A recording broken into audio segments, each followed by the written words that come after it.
Ladies and gentlemen, boys and girls, humanoids of all descriptions, welcome to the channel. I'm Cap. This is my place. This week, third week of the month, as always, we're back in the kitchen. This month, because we have sports playoffs coming up, and I know a lot of you are rabid sports fans, we're going to do something for those of you who are going to be attending or hosting a playoff party. As always, these videos are primarily intended for people who are unprepared to fend for themselves in the kitchen, but they're useful for everyone. As for usual, we're going to start with equipment that's necessary and nice to have. Then we're going to go to ingredients, we're going to make the cook, and I'm going to show you the final product. Let's get started. So this month, we're making armadillo eggs. There's plenty of ways to do these. You can find out on in the internet, and this is one of the ways to do them. As always, we need to start with all our surfaces being clean, and we may need to maintain safe food handling practices. And before you start, you're handling food you're going to be feeding to other people, you need to wash your hands with soap and water. So, for equipment, the first thing you're going to need a cookie tray and a cooling rack. You're going to need heavy aluminum foil that will cover the entire bottom of the cookie tray to aid in cleanup and help protect against spills. You're going to need a mixing bowl. If you've been following along through this cooking series, you know that I prefer glass or ceramic because it doesn't discolor or impart unwanted flavors in certain foods. You're going to need a fork or a spatula to do some mixing with. You're going to need a paring knife. You're going to need some nitrile gloves. You're going to need a disposable aluminum tray. And you're going to need oven mitts or welding gloves or something along that line. Now look, responsible adult human beings know what I'm about to tell you. But someone successfully sued McDonald's because, good God, the hot coffee was hot when she spilled it on herself. And I saw a manager in a grocery store grab a rack of Italian bread right out of the 400-some degree oven, and he did it twice. So I'm going to say this. We're using the oven. An item that's been in the 220 degree oven for an hour is going to be 220 degrees when it comes out, and it's going to give you an owie on your bare hand if you touch it that way. So again, some sort of protective garment. Okay? Good. The nitrile gloves. Why do we need nitrile gloves? First of all, we're using pork sausage, and secondly, optionally, jalapeno pepper. Now, if you'd like to handle jalapeno pepper with your bare hands, go ahead. I'm not going to stop you. But when you wipe your eye, or you go to the bathroom and you make number one, and things start to get hot and painful down there, it's your fault. I've warned you, don't do it. Let's clear all this away and take a look at our ingredients. And 1, 2, 3. Okay, we're back. So, our ingredients: sausage patties. This is Italian sausage.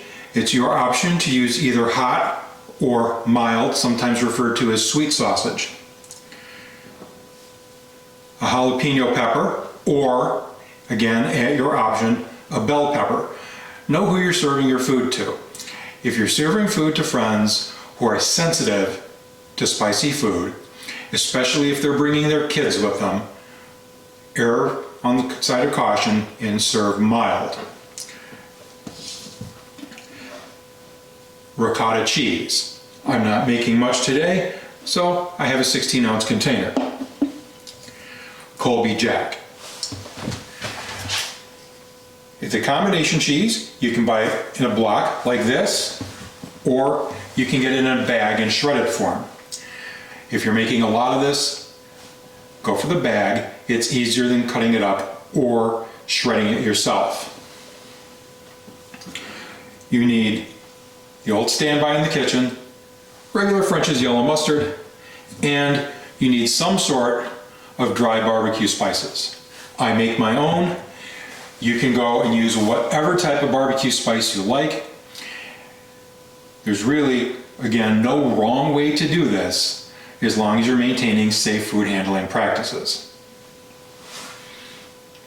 So let's get ready and get started. So I've taken my ricotta cheese and my Colby-Jack and I've mixed them together. I've taken my jalapeno and I've diced it. Dicing, for those of you who were asleep in class or too hungover to go, means you cut it up into itty bitty pieces. It's the kitchen equivalent of making big rocks into small rocks. We're going to put the jalapeno in. I'm going to mix that up too. And we'll be right back.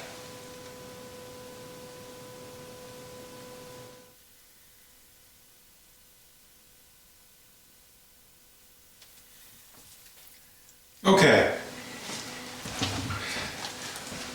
I've mixed all the jalapeno in with the ricotta and the Colby-Jack cheese. The next thing we're going to do, we're going to take our sausage. You're going to take 2 fingers, you're going to make a bit of a depression in the middle of the sausage patty.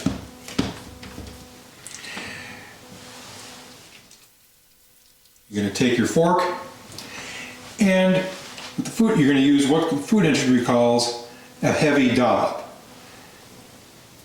Near as I can tell, a heavy dollop means it's a glob a little bit smaller than a golf ball. So once you've done that, go ahead, peel the paper out from underneath the sausage, and you're going to begin gently rolling the sausage up around the glob of cheese. And you're going to keep working this, kind of like making a meatball. You're going to work it and work it until what you've got is a mostly closed ball of sausage with cheese in the middle of it. You can just kind of smooth everything around like you did when you were a kid and you were doing pottery in art class. When you're done with all of these, I'll bring you back and then we'll hit the next step. Okay, we've put the cheese in the center of all of our sausage patties and rolled them up into a ball.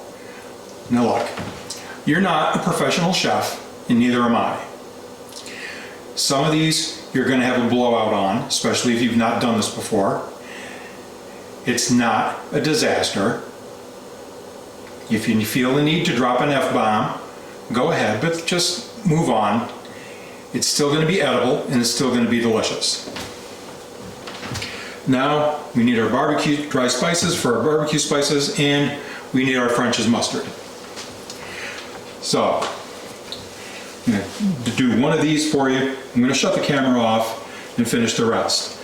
Also at this point, this is the time when you need to turn your oven on and preheat it to 220 degrees. So, go ahead and get yourself a nice glob of mustard in your gloved hand and just start rolling this stuff around.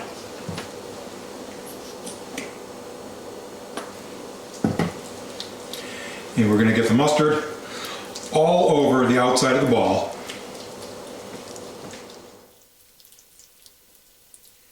Now, if you live someplace where it's warm,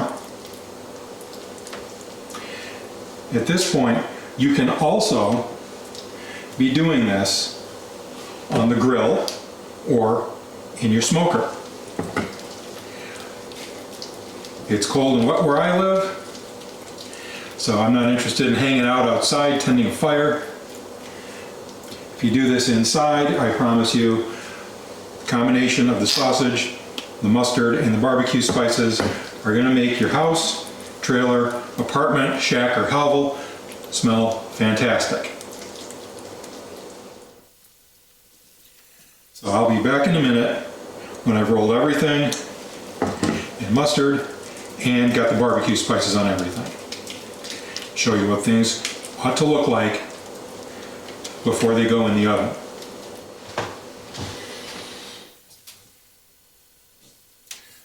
So at this point, my oven is now at 220, and this is what your armadillo eggs ought to look like. They're thoroughly coated with both yellow mustard and dry spices. You're going to go ahead and put the whole thing in the oven at 220 degrees for an hour and a half. You're going to use the middle rack.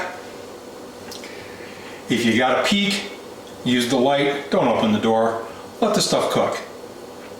So in an hour and a half, I'll come back, turn the camera back on, and I'll show you the finished product. And so after an hour and a half, we're back. I've given these a couple minutes to cool. Unfortunately, one of them did in fact have a fatal blowout, but that happens. So let me get a knife and I'll cut one of these open. So we have our cheesy center, and it kind of erupts through the top, and it kind of looks the color of an armadillo, and it's kind of like an egg that broke open while you were, boiling it. Right now, my house smells really good because of all the barbecue spices and the mustard combined with the smell of the sausage, and that's what we're aiming for.